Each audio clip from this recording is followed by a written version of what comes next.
24কে ছোট করার অধিকার কাউকে দেওয়া হয় নাই। আমি সম্মানের সহিত জামাতের আমির ডক্টর শফিকুর রহমানকে বলতেছি, 24কে ছোট করে কথা বলবেন না। এরা যেন 24কে ফাইনাল যুদ্ধ মনে না করে। দল হিসেবে জামাত ইসলামী নিজেদের অর্জনের প্রতি স্যাটিসফাইড না। জামাতের লোকজনের একটা চরিত্র হচ্ছে যে বুঝুক আর না বুঝুক অন্ধভাবে বলবে যে যা সিদ্ধান্ত নিয়েছে ওর মধ্যে কল্যাণ আছে। সে 71 সালে স্বাধীনতা বিরোধিতার সিদ্ধান্তের মধ্যেও তাদের কল্যাণ ছিল। এই যে তাদের নেতারা বিভিন্ন ধরনের ঔদ্ধত্যপূর্ণ অসংলগ্ন বক্তব্য দেয় বা কিরকম জানি ছটফট করে, এর পেছনের অন্যতম কারণ হইতেছে তারা স্যাটিসফাইড না। তারা যেই ফলটা আশা করছিল এই ফলটা তারা করতে পারে নাই। জুলাইয়ের আসল মাস্টারমাইন্ড ডাক্তার শফিকুর রহমান। 5ই আগস্টের পরে তারা মোটামুটি ইউনূস সরকারের রন্ধ্রে রন্ধ্রে ঢুকে গেছিল, এটা ওপেন সিক্রেট। কিন্তু বিএনপির সাংগঠনিক বিশাল ক্ষমতার কাছে গিয়া তারা ধরা খেয়ে গেছে। তারা কোথাও নিজেদের সুবিধা মতো কিছু অর্জন করতে পারে নাই। একেবারে 5ই আগস্ট থেকে শুরু করে পরবর্তী পুরো সময়টা জুড়ে ইউনূসের সময় তারা মনে করেন যে পিআর চাইছিল, এটা করতে পারে নাই। নির্বাচন অনেক বিলম্বিত করতে চাইছিল, এইটা পারে নাই। পাশাপাশি আরও বিভিন্ন ধরনের যেই সমস্ত দাবি দাওয়াগুলো ছিল কোনোটাই সেইভাবে অর্জন করতে পারে নাই। কেমন যেন একটা অস্বস্তিকর কন্ডিশনে ছিল। এটা লিখতে হবে, বলতে হবে, জাতিকে জানাতে হবে।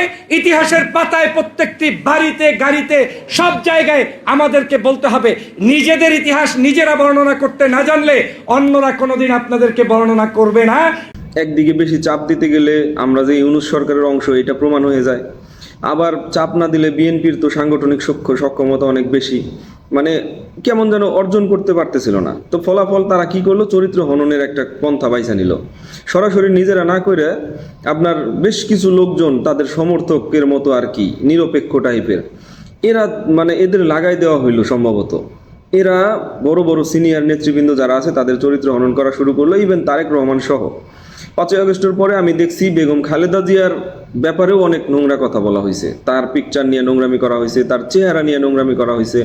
মোটামুটি বিএনপি একটা খারাপ দল, চাঁদাবাজের দল, তারা আপনার এই লুটেরার দল, অনেক কিছু মিলায় একটা ফ্রেমিং করার চেষ্টা করা হইলো যে ঠিক আছে আমরা যদি নির্বাচন করতেই হয় তাহলে যেন নির্বাচনে একটা ভালো ফল করতে পারি। তো আল বদর বাহিনীতে জামাতের রোকন যারা মুক্তিযোদ্ধাদের হাতে নিহত হয়েছেন, আজকে জামাতের শহীদের তালিকায় তারা আছে না? জামাত তাদের জন্য দোয়া করে। কিন্তু 71 সালে যারা জামাত করতে যে মুক্তিযোদ্ধাদের হাতে নিহত হয়েছেন, দোয়াও কপালে জুটে না।